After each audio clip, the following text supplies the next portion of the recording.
It's Tuesday the 9th of March. It's the first day of a 3-week sitting block. We're likely to start the day today with a ministerial statement about COVID and the level 3, level 2 situation in Auckland.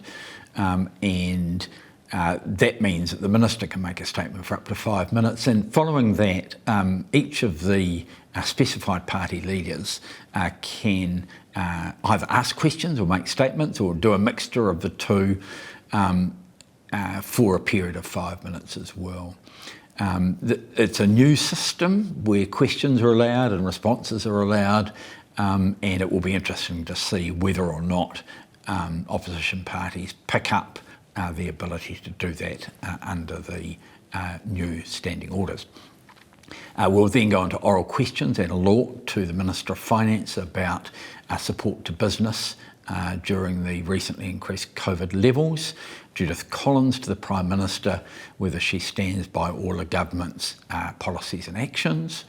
Angela Roberts to the Minister of Education about what the government is doing to tackle material hardship for families while also improving educational outcomes. David Seymour to the Prime Minister, whether she stands by her statements and actions with regard to COVID.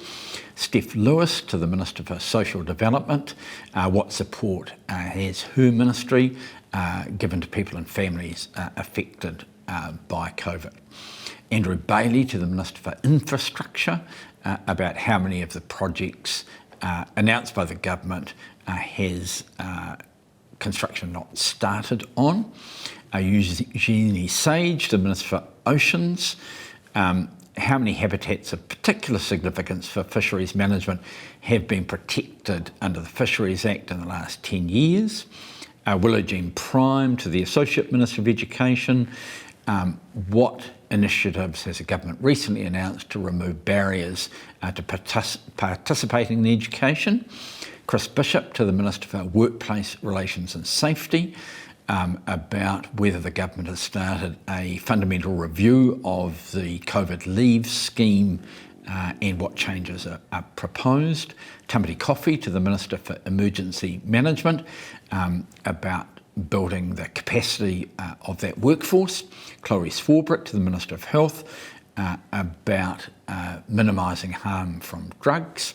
And Nicola Willis to the Minister of Housing about housing vulnerable people in motels. We'll then go to government orders of the day. The first one is a motion to confirm 4 COVID-19 orders. These are orders I think were mainly made last year. We'll then have urgency for the second reading, committee stages and third reading of the Climate Change Response Auction Price Amendment Bill in the name of James Shaw. We'll then go on to the 2021 Taxation Rates Bill in the name of David Parker, the Child Support Amendment Bill, second reading in the name of David Parker, and we might get on to a continuation of the Regulatory Systems Transport Amendment Bill in the name of Michael Wood.